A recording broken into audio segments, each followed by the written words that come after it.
I sing praises to your name.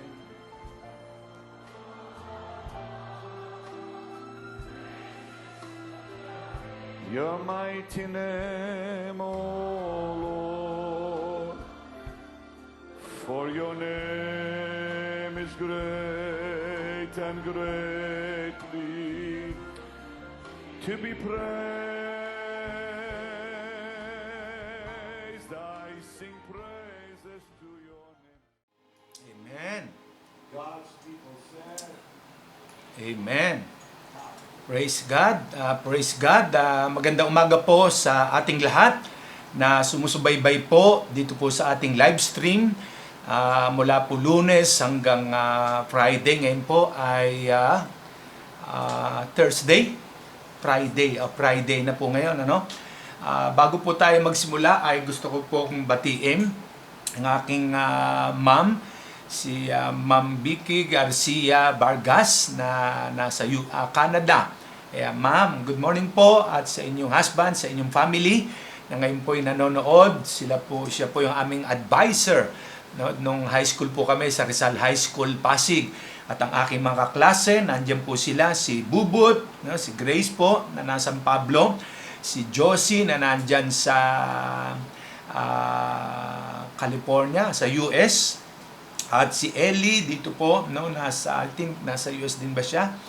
Si Larry dyan sa Pasig, si Josie, Norberto, si Ray at si Larry. Ang akin po mga kaklase nung high school, sila po ay nandyan at nanonood po sa atin.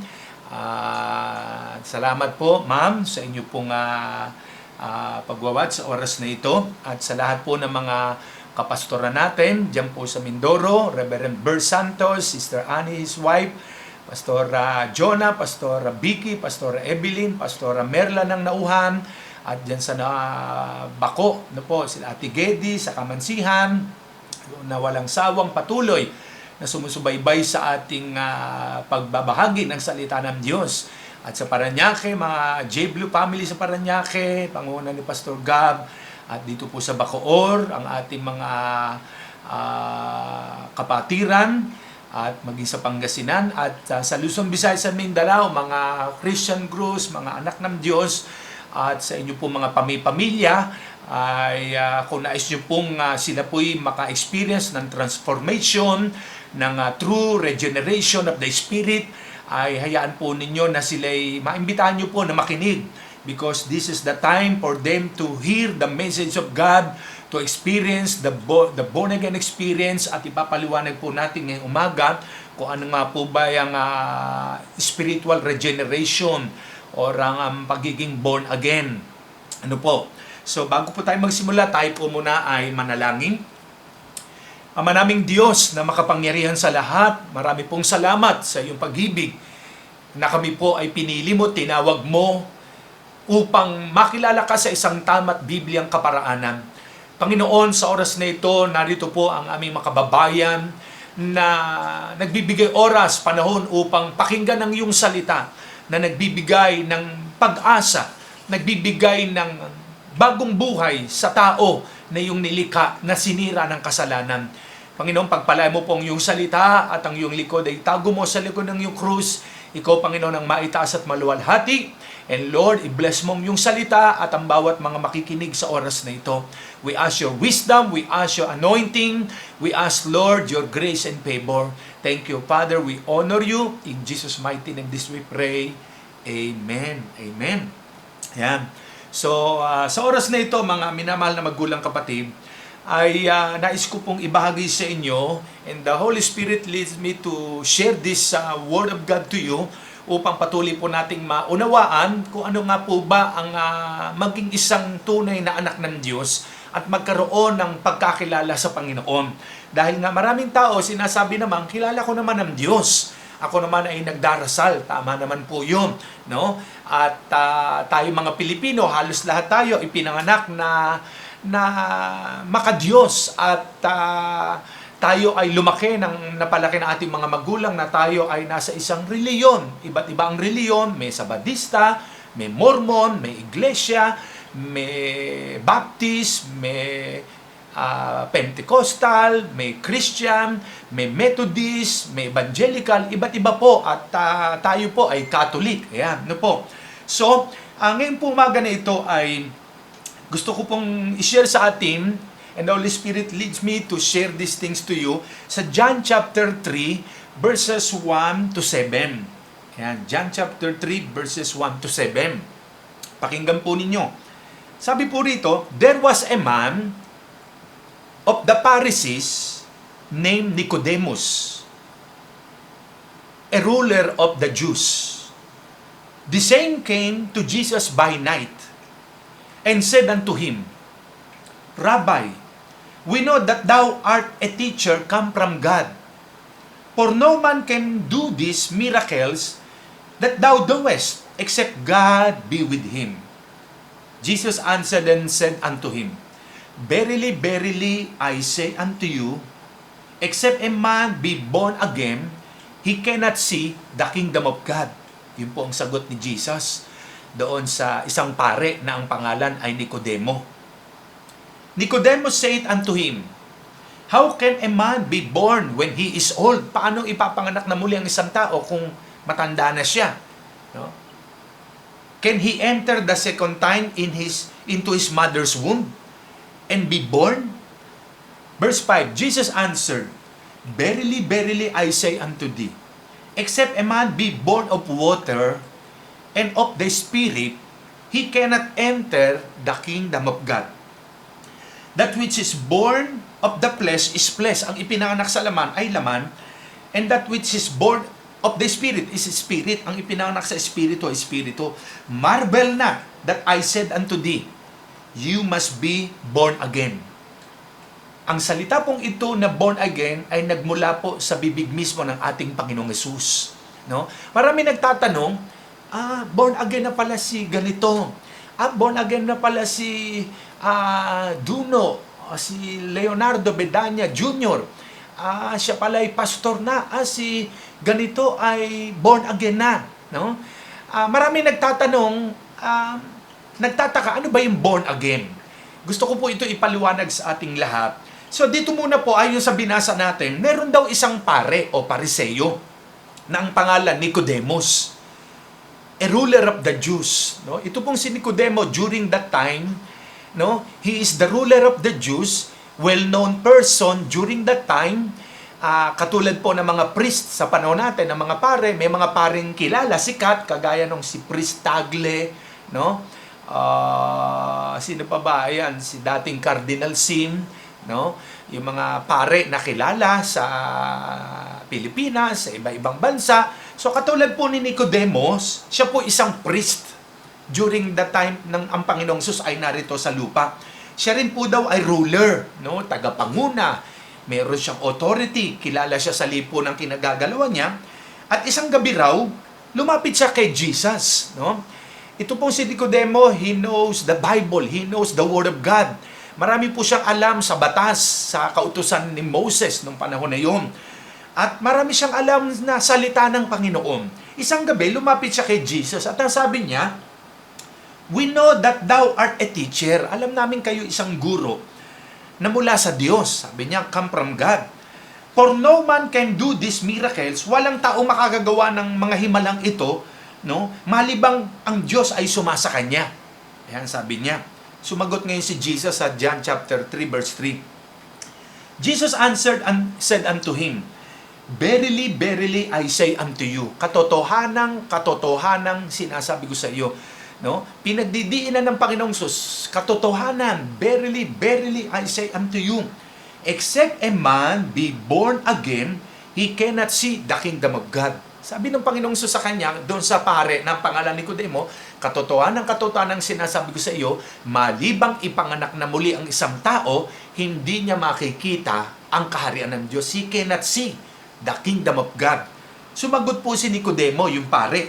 Sabi niya, Lord, how can a man be born again when he is old? Paano ipapanganak na muli ang isang tao kung matanda na siya? Katulad po natin na malalaki na tayo. Sabi niya, papasok pa ba siya second time into his mother's womb? No? And be born? Verse 5, Jesus answered, Verily, verily, I say unto you, except a man be born of water and of the Spirit, he cannot enter into the kingdom of God. Ang tinutukoy po ng Panginoon dito ay hindi po sa laman na ipapanganak na muli ang isang tao. Nang tayo po ipanganak ng ating mga ina dito sa mundo, ipinanganak po tayo sa flesh, sa laman, at nabubuhay po tayo dito po para sa mundo. But, yung tinutukoy ng Panginoong Sus dito na malibang ipanganak na muli ang isang tao, hindi niya makikita ang karya ng Diyos. Ano ba yung born again? What is born again? No? Born again is not a new religion. Born again, it is an experience. Born again is a relationship between God and men. No? Once nang isang tao nagbalik loob sa Diyos and they accept or he accept Jesus Christ as his Lord and personal Savior, sa sandaling tinanggap niya si Jesus na Panginoon niya at tagapagligtas, ang taong yon ay maipapanganak na muli in the Spirit. No? Doon siya ipapanganak sa Spirit. Kaya ang sabi ng verse 5, sabi ni Jesus, verily, verily, I say unto you, except a man be born of water. Yung pong water na tinutukoy dito, hindi po yung literal na tubig. Water, it speaks the word of God.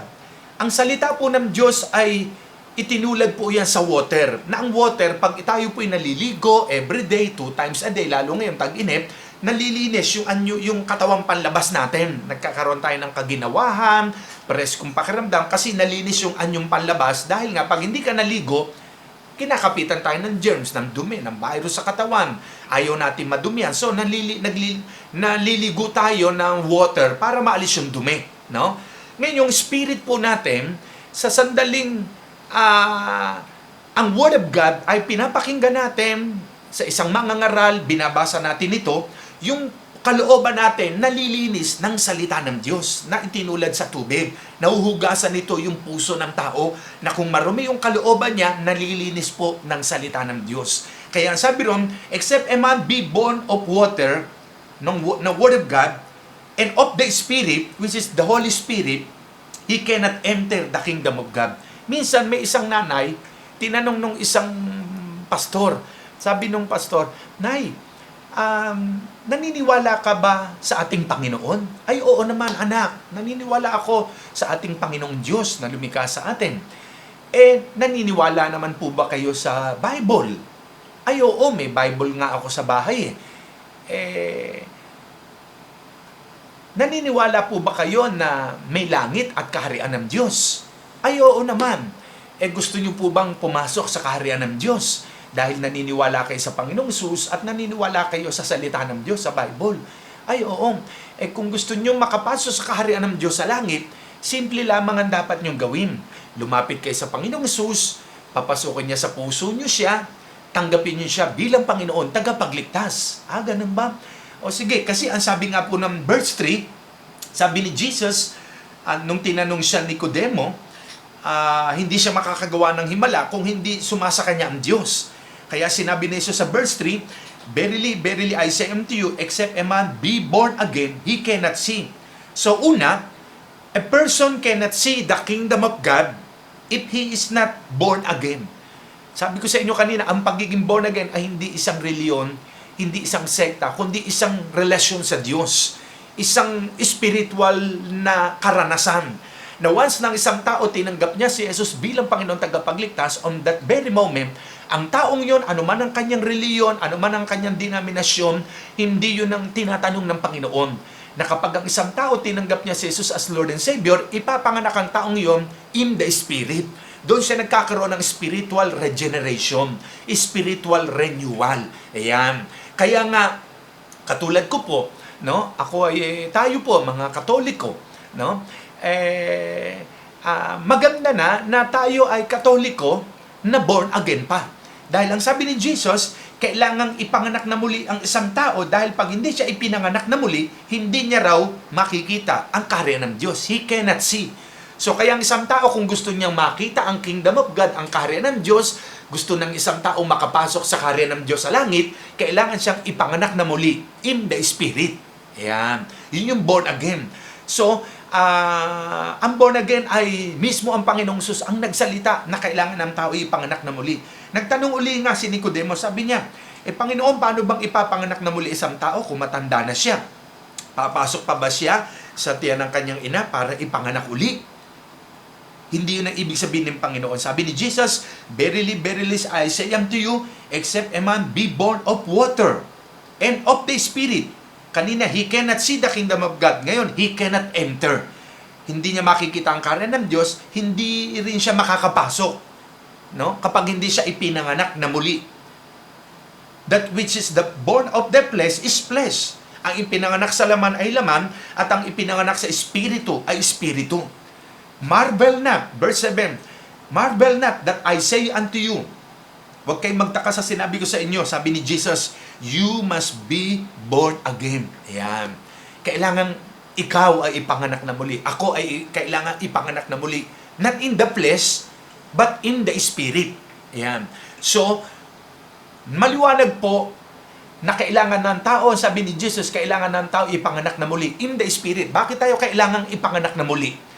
Balikan po mo natin si Adan at si Eva. Nang nilikha ng Diyos si Adan at si Eva, inilagay sila sa Garden of Eden. Noong una, nilikha ng Diyos si Adan. Nakita ng Diyos na si Adan ay nalulungkot nag-iisa sa Genesis chapter 2, verse 18 to 24. Nakita ng Diyos na si Adan ay nag-iisa, lumikha ang Diyos ng mga ibon sa parang, sa himpapawid, mga hayop, iba't iba at inilapit sa tao. Pero magkaiba po sila. Kaya ang ginawa ng Diyos, pinatulog niya si Adan. Hinugot ang isang tadyang at nabuo ang isang babae. Kaya ang sabi ni Adan, sa wakas, narito ang isang taong tulad ko, laman ng aking laman, buto ng aking buto, babae ang siyang itatawag sa kanya, sapagkat sa lalaki siya nagmula. At yun ang dahilan, iiwan ng lalaki at ng babae ang kanilang mga magulang, at sila mag-asawa ay magsasama dahil sila'y iisa. Ayan. So, nung nilagay sila sa Garden of Eden, sabi ng Diyos, sige, makakain ninyo ang lahat, Genesis chapter 3 na, makakain ninyo ang lahat ng bunga ng punong kahoy sa halamanan ng Eden. Huwag lamang yung nasa gitna. Sabi ng Panginoon, pag kinain niyo yung bunga ng punong kahoy na nasa gitna, mamamatay kayo. So, nung nandun doon sila, dumating si Satanas, si Lucifer, na nagsaan yung Asya, no? At tinukso niya si Eva. To cut the story short, si Eva natukso, nakain niya yung bunga ng punong kahoy na pinagbabawal ng Diyos na huwag kainin, na nagbibigay ng kaalaman tungkol sa masama at mabuti. So, natukso si Eva, kinain niya. Nung kinain niya ito, binigyan niya rin ng asawang si Adan. No? At nung makakain silang pareho, ayun, nakita nilang sila pala'y hubad. Ibig sabihin, yung kasalanan sa tao'y pumasok na. No? Hindi sila namatay. Sabi nga ng Diyos, mamamatay kayo pag kinain niyo yan. So, ang namatay sa kanila, yung kanilang spirit, yung relasyon ng Diyos at ng tao na lagot, naputol, nawala yung glory ng Panginoon sa tao, pumasok ang kasalanan. At dahil doon, yung kasalanan na yun, ay may taglay-taglay tayo mga tao ngayon. Meron tayong tinatawag na sinful nature, na minana kay Adan at kay Eva. Kaya tayong tao, bata pa lamang, marunong na magsinungaling ang bata, hanggang paglaki, no, dahil nga napailalim ang tao sa sumpa ng kasalanan. At dahil dun sa kasalanan na yun, no, ang sabi ng Romans chapter 5 verse 12, no, dahil sa kasalanan ng isang tao, ang lahat ng tao ay mamamatay. No? Subalit, dumating ang pangalawang Adan ng ating Panginoon, no, na siyang tutubos ng ating kasalanan. Kaya nga, dahil po sa kasalanan ginawa ni Adan at ni Eva, walang naging matuwid, wala kahit isa. Sinabi ng Roma chapter 3 verse 10, at it is written, there is none righteous, no not one. Walang matuwid, wala kahit isa. Kaya nga, ang mga tao, patuloy sa paggawa ng kasalanan, patuloy sa paggawa ng pangloloko, pang-aapi sa kapwa, no? Dahil nga, ang tao ay napailalim sa kasalanan. At dahil sa kasalanan patuloy na ginagawa ng tao, ang kabayaran ng kasalanan ay kamatayan, no? Lahat ng tao nagkasala, hindi nakaabot sa kaluwalhatian ng Diyos. Sinabi ng Roma chapter 3 verse 23, for all have sinned and come short of the glory of God. Dahil sa kasalanan na minana natin kay Adan at kay Eva. No? Lahat ng tao nagkasala. No one is righteous. At sinabi ng Roma chapter 6 verse 23, the wages of sin is death. Ang kabayaran ng kasalanan ay kamatayan. Physically, hindi lamang physically, but spiritually. Mamamatay ang tao physically and spiritually. Ang tao mapapahamak patungo doon sa apoy ng kapahamakan. No? But the gift of God through Jesus Christ is eternal life. Kaya sinugo ng Diyos ang kanyang anak na si Jesus, pinababa sa lupa, ang kaisa-isang anak ng Diyos, upang ang tao na nagkasala ay tubusin niya sa kasalanan. Kaya ang sabi ng John 3:16, "For God so loved the world that He gave His only begotten Son, that whomsoever believeth in Him should not perish." Huwag na tayo mapahamak, but have everlasting life. Na tayong tao sa sandaling manalig sa Panginoong Hesus ay hindi na tayo mapahamak, kundi tayo magkaroon ng buhay na walang hanggan. Yan ang pangako ng Diyos. Dahil lahat ng tao na nagkasala ay patungo sa apoy ng kapahamakan, ang kanilang kaluluwa ay mapapahamak sa apoy dahil sa kasalanan, subalit dahil sa pag-ibig ng Diyos sa atin, pinadala niya ang kanyang anak na si Jesus. Kaya ang sabi ng John 14:6, ano ang sabi roon ni Jesus? "I am the way, the truth, and the life. No one comes to the Father except by me." Si Jesus po yung daan, no? Patungo sa Ama sa buhay na wala hanggan. Wala pong ibang daan patungo sa kalangitan kundi ang Panginoong Hesus lamang, no? At ang ating mga reliyon, tayo'y Katoliko, yung iba Mormon, Sabadista, Iglesia, yan po ay nagbibigay kaalaman patungkol na mayroong Diyos na nagmamahal sa atin. Pero para tayo ay baguhin yan, para tayo ay iligtas niyan, hindi tayo kayang baguhin at iligtas. Ang ipinako sa krus ay wala iba kundi ang ating Panginoong Hesus na nagsabing, "Ako ang daan patungo sa langit, sa buhay na wala hanggan." Kaya nga po, itong isang katotohanan, mga magulang kapatid, na tayo ay maliligtas sa pamamagitan ng pananampalataya sa Panginoon.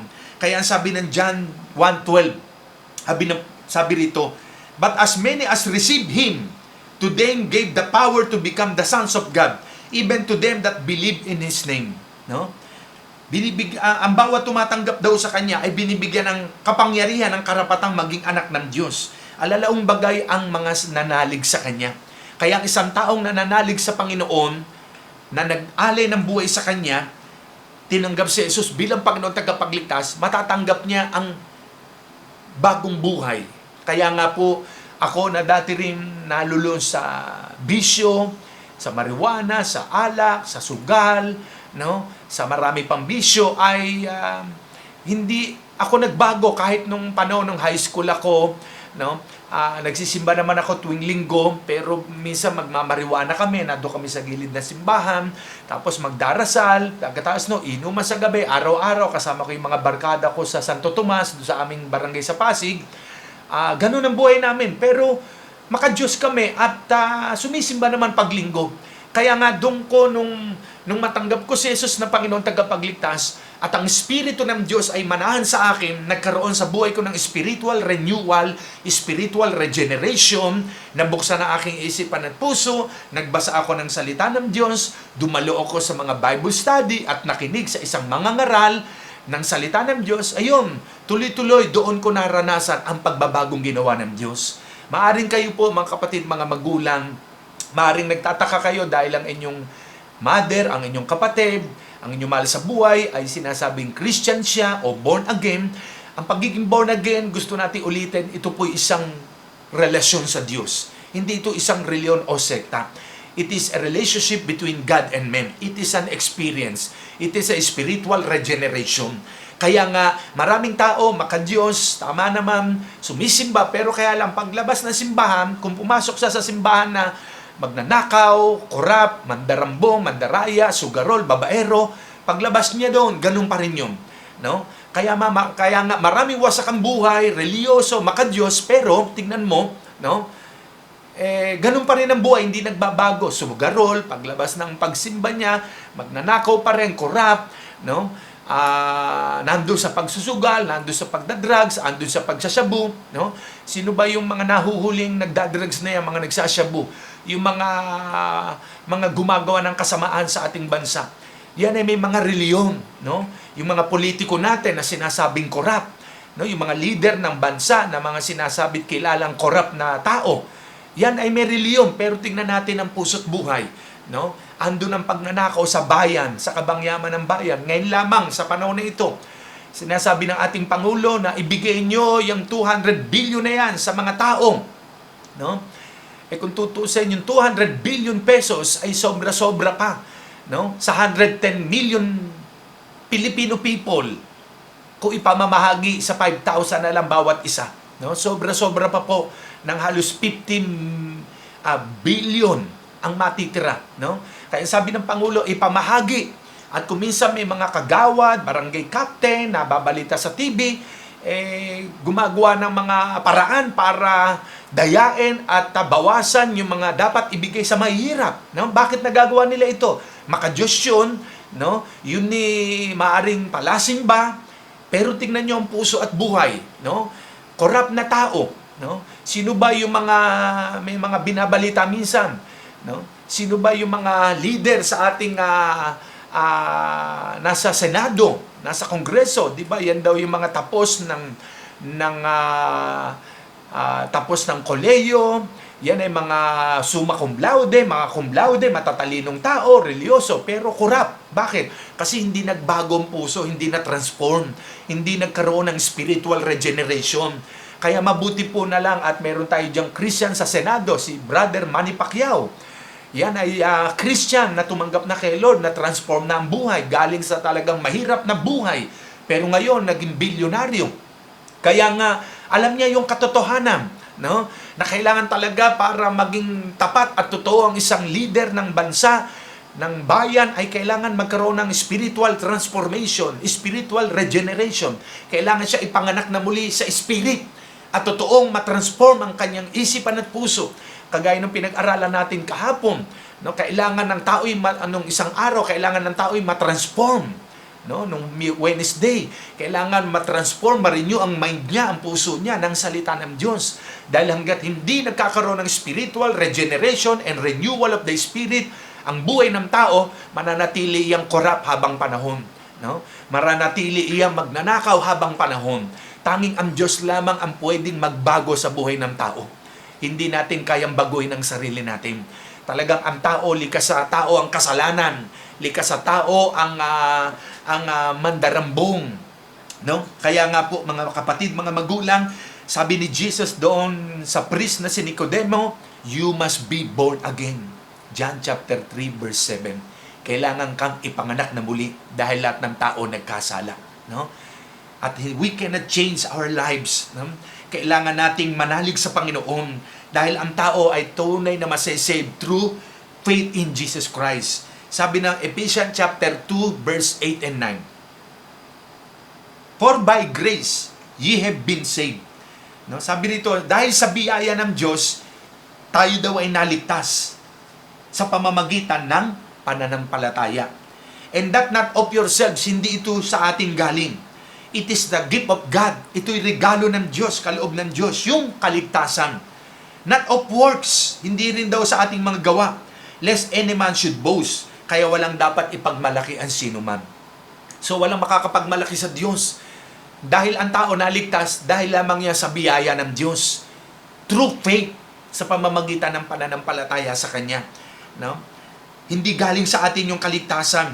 Ito'y galing sa Diyos, regalo ng Diyos na walang bayad. Hindi dahil sa mabubuting gawa daw, no? Hindi dahil sa mga gawa ng tao kaya siya maliligtas, kaya walang dapat ipagmalaki ang sinuman, no? Walang maipagmamalaki ang sinuman. Hindi pwedeng sabihin ng isang tao, Lord, ako po'y gumawa ng mabuti sa kapwa. Ako po'y tumulong nung pandemic. Ako po'y namigay ng tulong sa kapwa. Lord, ang milyong-milyong kong pera ay ibinigay ko sa kapwa. Namigay ako ng maraming bigas. Tama po yung paggawa ng mabuti. Nakalulugod sa Diyos yun, no? At natutuwa din na maraming tao at meron din namang hindi natutuwa. Pero para iligtas ang tao ng kabutihang gawa niya, hindi siya nito maliligtas para makapasok sa karya ng Diyos sa langit. Bakit? Dahil ang sabi ng Romans 3:23, lahat ng tao ay nagkasala, hindi nakaabot sa kaluwalhatian ng Diyos. At dahil sa kasalanan, ang kabayaran ng kasalanan, kamatayan. Kaya, ang sabi rito, hindi galing sa ating mga gawa. Kaya walang maipagmamalaki ang sinuman. Dahil yung kaligtasan, regalo ng Diyos. Biyaya ng Diyos. No, hindi galing sa atin. At masasave ang tao through faith.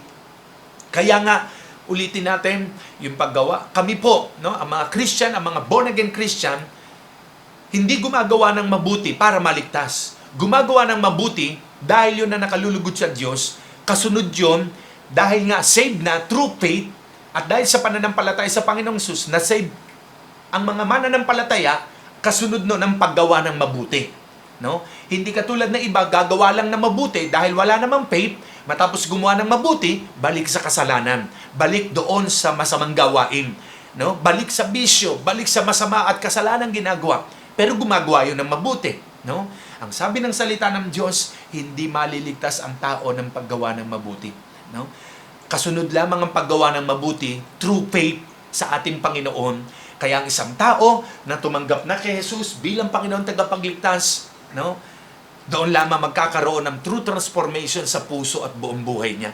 Kaya mahalaga po ng isang tao, ano man ang ating denominasyon, ano man ang ating reliyon, hindi po yan tatanungin ng Diyos pagharap natin sa langit. Hindi niya tatanungin na ano ba reliyon mo sa lupa? Ikaw ba'y Sabadista, Mormon, Iglesia, Methodist, Evangelical? Hindi po. Anong itatanong ng Panginoon? Ikaw ba'y may relasyon sa akin? Ikaw ba'y nagbago ang buhay? No? Kaya nga, to be a religious does not necessary to be a Christian. Ang pagiging religyoso ay hindi ibig sabihin Kristiyano. Maraming taong nagsasabing, I am a Christian, pero hanggang bibig lang. Hindi nakikita sa buhay at gawa. No? The word Christian, no? Christian. Pag tinanggal natin yung Christ, I-A-N ang matitira, Christian. Matitira yung I-A-N. Ibig sabihin ng I-A-M, I am nothing. I am nothing without Christ. Wala tayong magagawa kung wala si Kristo. Kaya ang isang tao, kailangan niya si Christ para siya maging tunay na Christian. No? Kaya nga, mga kapatid, mga magulang, sa umaga pong ito, napakahalaga po nitong mensaheng ito. Ito po ang foundation ng lahat ng mananampalataya. No? Na ang bawat tao, kailangan niya si Christ. No? God is still God without man, but man without God is nothing. No? Kaya kung ikukumpisal natin ang ating kasalanan sa Panginoon, aaminin natin tayo nagkasala, He is just to forgive us and cleanse us from all our unrighteousness. 1 John chapter 1 verse 9. If we confess our sins to Him, He is just, He is faithful to forgive us from our sins and cleanse us from all our unrighteousness. Mga kapatid, mga magulang, praise God, salamat po sa Panginoon. 35 years na po nakalilipas when God called me to be His servant. I was pastoring for 35 years. Thank the Lord because He chose me for so many years. Na bagamat ako po hindi karapat-dapat, pero ako'y tinawag at pinili ng Diyos upang gamitin niya at makilala siya at paglingkuran siya habang nabubuhay. Salamat po sa Panginoon, sa aking mga kaklase at mga kabatsmate, sa ating mga kababayang Pilipino, wherever you are. Ito po ang ibig sabihin ng tunay na Kristiyano o ng pagiging born again. No? Once na inialay natin ang buhay natin sa Panginoon, ang pangalan natin ay isusulat sa aklat ng buhay sa langit. Dahil sinabi ng Revelation chapter 20 verse 14-15, itinapon sa lawang apoy ang pangalan ng taong hindi nakasulat sa aklat ng buhay sa langit. No? Kaya pag ang tao namatay, haharap siya sa Diyos, bubuksan ang aklat ng buhay sa langit. Pag hindi natagpuan ang pangalan ng tao doon, sabi ng Bible, basahin niyo po, Revelation chapter 20 verse 14-15, itatapon daw sa lawang apoy ang pangalan ng tao na hindi nakasulat sa aklat ng buhay sa langit. Kaya kailangan maisulat ang pangalan natin doon. No? At anong gagawin natin? I-confess natin kay Jesus ang ating makasalanan. With all our heart, let us accept Him as Lord and personal Savior ng buhay natin. No? At nang sa ganon, manatili sa puso natin ng Holy Spirit at mararamdaman nyo unti-unti sa inyong patuloy na pakikinig ng salita ng Diyos, pagdalo sa church, sa mga gawain ng Panginoon, sa tunay na grupo ng mga mananampalataya, mararamdaman nyo gradually, the Lord change you from inside to outside, babaguhin tayo ng Panginoon. Katulad po ng ginawa niya sa akin at sa marami pa po mga pastor, mga Christian believer ng ating Panginoon. So kaya nga po sa umagang ito, tayo po'y mananalangin at i-guide ko po kayo sa maiksing prayer na aking gagawin. Ito po yung prayer of acceptance to our Lord Jesus Christ as our personal Lord and Savior. Remember, sabi ni Jesus, you must be born again. If you want to see the kingdom of God, and if you want to enter the kingdom of God, Jesus said, you must be born again. No? Ano man po ang ating reliyon, hindi natin pag-uusapan yan. Ang mahalaga, magkaroon tayo ng personal na relasyon sa Panginoon. Dahil si Jesus lamang po ang magbabago sa atin at makapagbibigay sa atin ng tunay na kaligtasan at buhay na walang hanggan at tunay na magbabago ng buhay ng tao. Sa oras na ito, tayo po'y mananalangin, yumuko tayong lahat at pumikit. Habang kayo po'y nakapikit, saan man po kayo naroon sa buong mundo, if you want to experience a spiritual regeneration, spiritual transformation, and spiritual born-again experience, sumunod po tayo sa maiksing prayer na ito. Sabihin po ninyo, ng tao sa puso ang prayer na ito. Sabihin natin, Panginoong Yesus, marami pong salamat sa iyong mga salita na aking narinig. Salamat po, Panginoon. Ikaw mismo ang nagsabi, except a man be born again, he cannot see the kingdom of God. Sa oras na ito, Panginoon, nais ko pong makita ang iyong kaharian isang araw. Kaya't lumalapit ako sa iyo, nagpapakumbaba. Iniaalay ko po ang aking buhay. Nagsisisi ako, Panginoon, sa aking mga kasalanan. Patawarin niyo po ako sa aking mga nagawang kasalanan simula pagkabata hanggang kasalukuyan. Pumasok ka po sa aking puso. Tinatanggap kita, Panginoong Hesus, na aking tagapagligtas at Panginoon ng aking buhay. Marami pong salamat. Nananalig ako sa iyo, Panginoon. Ikaw ang anak ng Diyos. At isulat niyo po ngayon ang aking pangalan sa aklat ng buhay sa langit. Upang sa sandali na ako'y bawian ng buhay sa mundong ito, ako'y nakakatiyak ng kaligtasan ng buhay na wala hanggan. Ito po aking panalangin. Amen. Amen. Ako na lamang po magpe-pray. Salamat po. Dakilang Diyos, salamat po, Panginoon. Ang salita mo ay napakinggan na aming mga kababayan. Lord, salamat dahil naranasan namin ang spiritual regeneration. Naintindihan namin ang ibig sabihin ng pagiging born again. Ito hindi isang reliyon, kundi isang relasyon sa iyo. Lord, selyon mo ang kaligtasan tinanggap ng bawat isa mula po sa iyo. Panginoon, kumilos ka sa kanilang mga buhay at madama nila ang yakap ng iyong presensya, ang iyong kahabagan at ang iyong pag-ibig, Panginoon. Lord, I pray, abutin mo sila ng iyong mapagpalang kamay, ang mga may karamdaman at sakit. Lord, maging si Ma'am Vicky, Lord, na nasa Canada, Lord, touch her body right now, ang kanyang shoulder, ang kanyang knees. Lord, tunawin ang iyong kapangyarihan ng mga karamdaman at sakit na ito, in the name of Jesus. Yes, maging si Grace, Lord, make a miracle upon her life, her body. Oh God, you are the God of miracle. You are not limited by distance, time, and space. Lord, right now, touch them with your spirit, Lord. Oh God, mula ulo nila hanggang talampakan, Lord, padali mo yung presensya at himala mo. Oh God, I release healing and deliverance and miracle. In Jesus' name, even ang salvation ng kanilang mga mahal sa buhay. Salamat po, Panginoon. Thank you, Lord. Thank you, Lord. Salamat, salamat. Thank you, Lord, at ang mga kapatirang nakikinig ngayon dito sa Bacoor, sa Pangasinan, sa Mindoro, Lord, sa Parañaque, Lord, even the Christian believers, wherever they are, bless them exceedingly abundantly beyond to think and pray. Lord, salamat, Lord. Hallelujah. We trust in you. We believe in you. Whatever happened in this world, Lord, we know that you will never leave us nor forsake us. Thank you, Lord, for your presence. Thank you, Lord, for today we'll experience a spiritual regeneration. Thank you, Lord, for the salvation. We believe in you, Lord Jesus. We trust in you. We honor you, Father. We praise your name. Oh, we bless your name, Lord. Praises to your name, Lord. To God be the glory, honor, power, and praise. Salamat, Lord, sa katotohanan na yung salita that except a man be born again, he cannot see the kingdom of God. Except a man be born of water and the Spirit, he cannot enter the kingdom of God. Lord, salamat dahil naranasan namin ngayon ang ipanganak na muli at makikita namin ang iyong kaharian at makakapasok kami. Thank you, Father. We honor you. We praise you. In Jesus' name this we pray. Amen. Amen. Praise God. To God be the glory. Salamat po sa inyo pong pakikiisa sa pananalangin. I can feel the presence of God at this moment. Nararamdaman ko po ang presensya ng Diyos ay dumadaloy sa ating mga buhay at hindi po niya po ang inyong katauhan. I believe, just believe on the Lord Jesus Christ na pinalakas niya po ang inyong katawan, pinagaling na kayo ng Panginoon because He is not limited by distance, time, and space. So to God be the glory.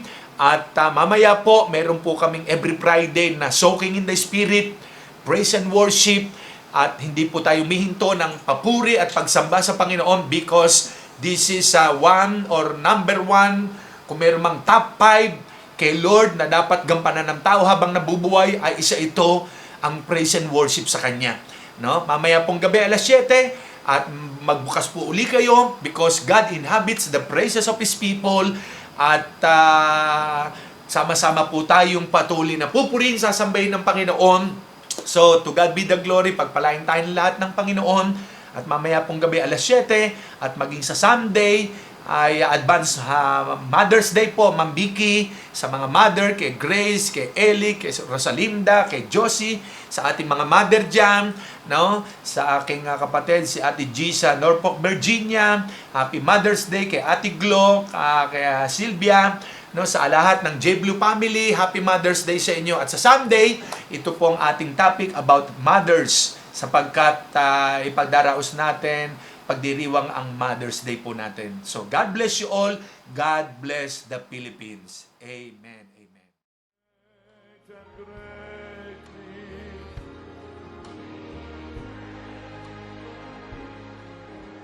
Now tell him, for your name is great and greatly to be. Once again tell the Lord, for your name is great and great